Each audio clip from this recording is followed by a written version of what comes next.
We're here with our first look of the Fordham women's soccer team for the 2019 season with head coach Jess Clinton. Jess, how has the team looked as they come in and get ready for a new season? We've gotten better each day, which is really important. We're working on the things that we need to, or we feel like we need to with this group, formational work, introducing the newcomers to our system, going back to things that we've worked on in the spring. So we feel like after even going into Fairfield, our scrimmage and coming out after it, we feel like we're in a good place heading into the opening part of the season. Has it been easier? You bring back a very experienced group. A lot of players played all 19 games last season. Bring back 7, 8 starters, including your goalkeeper. Has that made it a little bit easier to incorporate those new players?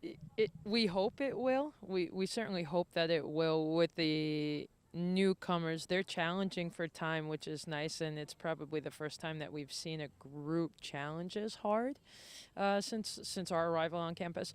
But it certainly helps to have the experience and know the way the days go or the weeks or the months and how the season works with the amount of experience that we have. I know you lose Brooke Salmon off of last year's team, first team all-league defender, replace her with Hope Baisley in the exhibition, but you had a very starter-dependent back line with Kendall, Claudia, Emma, plenty of experience, and Kelly in goal.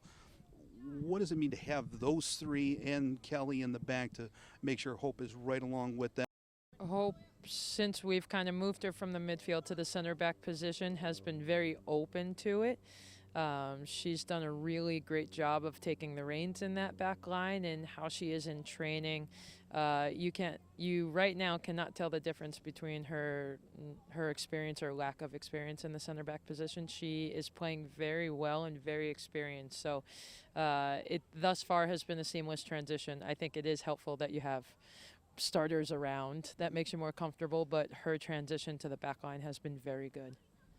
Good leadership group, your two captains, Maggie Ruffley, Juliana Michelli, 4-year players. Maggie hasn't missed a start in 3 years. How comfortable they are with that leadership group with those two right at the top?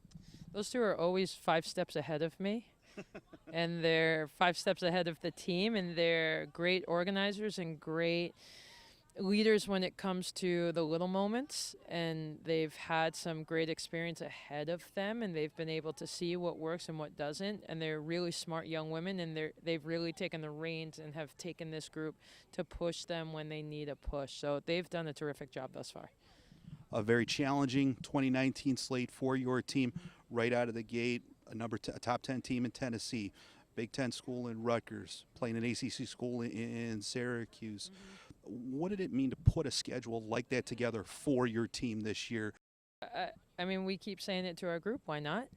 Why not put ourselves in a position to challenge the best and see where we fit within there and see where we can grow as far as future years and where we're going to be exposed, and maybe actually head into Tennessee and Rutgers. And, then we have Hofstra, who's just been inked as the top team in the CAA. And, it's a challenge, but we feel like we could do it. Like, we'll go in and we'll play Tennessee the way we want to play.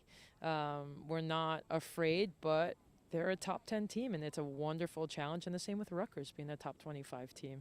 You have to challenge yourself, and you have to compete, and it's a reason why we play at this level, and we train the way we train.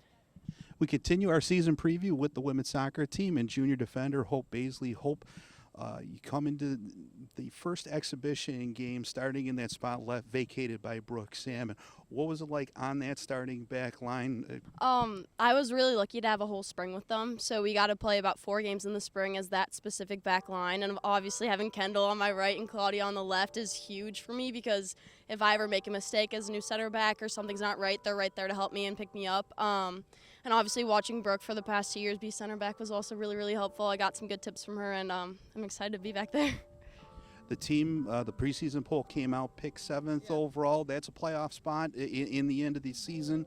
What is that? I know most people don't even look at preseason poll stuff like that, but does that give you any type of motivation going into the season? Hey, they're still overlooking us a little bit. Why don't we prove some people wrong? Yeah, definitely. I mean, last year was great that we made it to the tournament, but we were also super bitter that we lost in the first round. So I think using that as motivation, not even really looking at the polls, we're using that loss as motivation to come back and hopefully win it this year.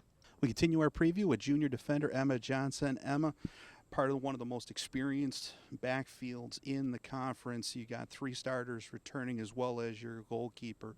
Going into 2019, how comfortable does it make you feel that you guys have so much experience playing together over the past year or 2 years, depending upon who it is? Yeah, I think it makes me very comfortable. Like you say, we've got a lot of experience in the back. I think our confidence levels right now are pretty high, and we're just really excited to get to Tennessee and show them what we've got. You guys started off the schedule very tough with 2 Power 5 schools, like you mentioned before. Tennessee right off the gate ranked number 10 in the country. You also have Rutgers early on in the season, Syracuse later on in September. What does that mean to you guys that the coaching staff has put together such a challenging schedule as you head into conference play, that they have the confidence that you guys can compete right with the top teams? Yeah, I think they think very highly of us, and they wouldn't schedule them games if they didn't think that we'd be able to handle them. So I think, it's just another team. We've got to go out there with that mindset and just try and beat them.